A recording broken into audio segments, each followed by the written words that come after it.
لما تيجي ان شاء الله تعملي الفسيخ وتشتري البوري، هقولك على طريقة حلوة جدا تعرفي بيها البوري من التبار.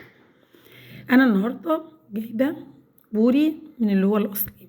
بدأت كده شطفته شطفة كويسة، ولحد شايفين الخياشيم نشفت خالص تماما بالمناديل. انا سبته اتصفى، غسلته وسبته حوالي 6 ساعات. اتصفى طبعا على البق كده من فوق، حطيته في كوبايات، حطيته في مصفى، المهم ان هو اتصفى وقعد 6 ساعات. مفيش اي بقايا دم ولا ميه فيه، وطبعا كنت شاطفه تحت الحنفيه كويس جدا.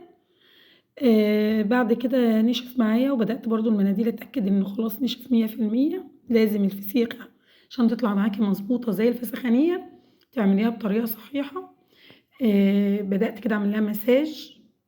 لازم تعملي مساج من عند الظهر ومن عند الديل، ما تعمليش من ناحيه البطن خالص. تبدأي كده معايا ملح رشيدي، حطيت عليه كركم، معلقة أو معلقتين كركم ومعلقة شطة، ومعايا شطة برضو حمرا، ومعايا بابريكا اللي هو اللوري. عايزة تحطي برضو بابريكا بس مش شرط.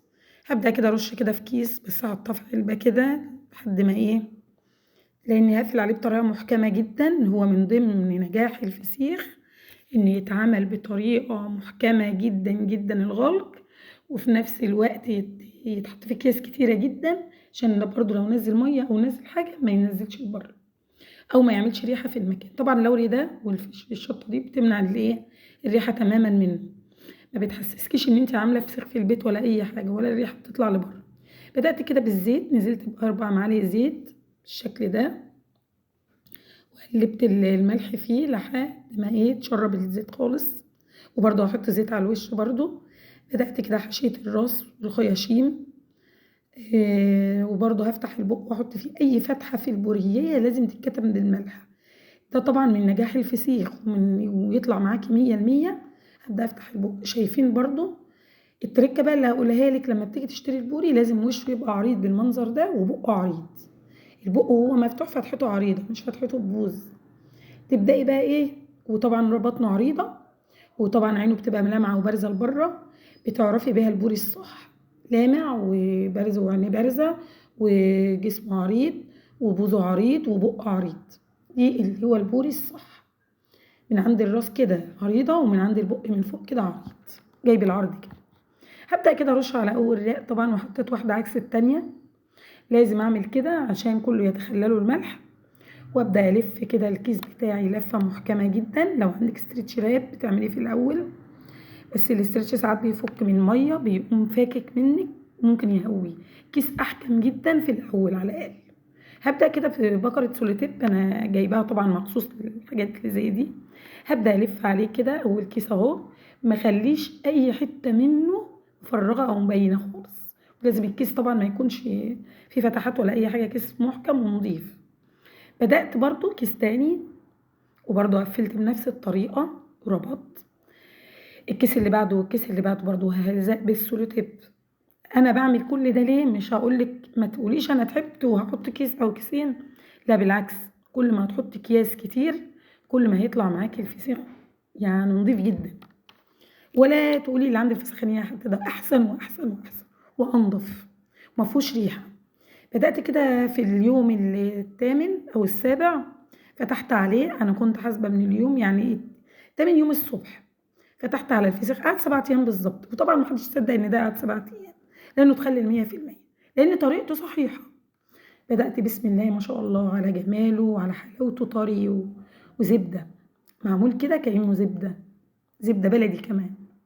تبدأي تفتحي واحدة كده وتشوفي في اليوم ده. طبعا أنا مش عارفة أقول لكم يعني أنا كنت سعيدة الفسيخ ده قد ايه، لانه طالع معايا جميل جدا.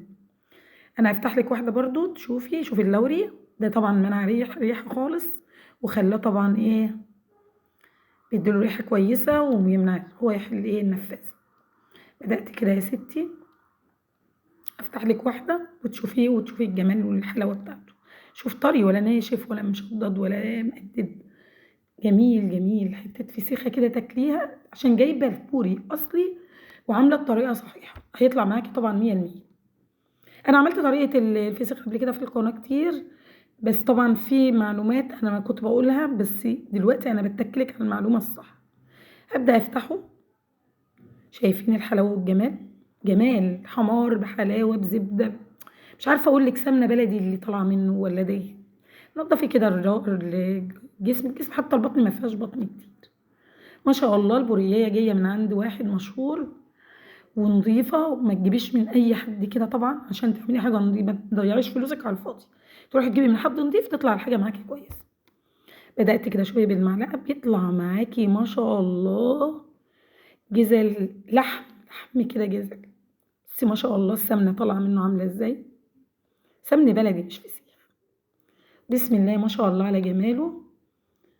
عملته طبعًا قبل شم النسيم بس معلش صوّرته بدري بس ما عملتوش إلا متأخر عشان أقول لِك برضه على شوية تريكات تعمليها في أي وقت عايزة تعمليها يطلع معاكِ جميل، واللي حابب أقول له على الطريقة بالضبط وحابب أي استفسار يكلمني في التعليقات وأنا هاقول له كل المعلومات، أو حابب أعمله له برضه أعمله له لو حابب.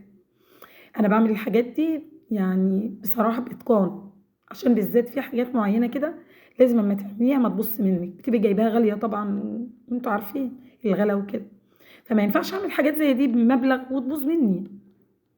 هو ده بيتراوح سعره من 300 ل350، في أقل منّه شوية في الحجم ب280، بس أقل من كده اعرفي إن هو مش بوري. شايفين ما شاء الله جِزل، دي طالع من نُص فسيخة بس، شايفين عامل إزاي؟ عايزة تخليه وتعمليه كده. أشوفكم على خير حبايبي في فيديو جاي إن شاء الله، وأستودعكم الله الذي لا تضيع ودائعه.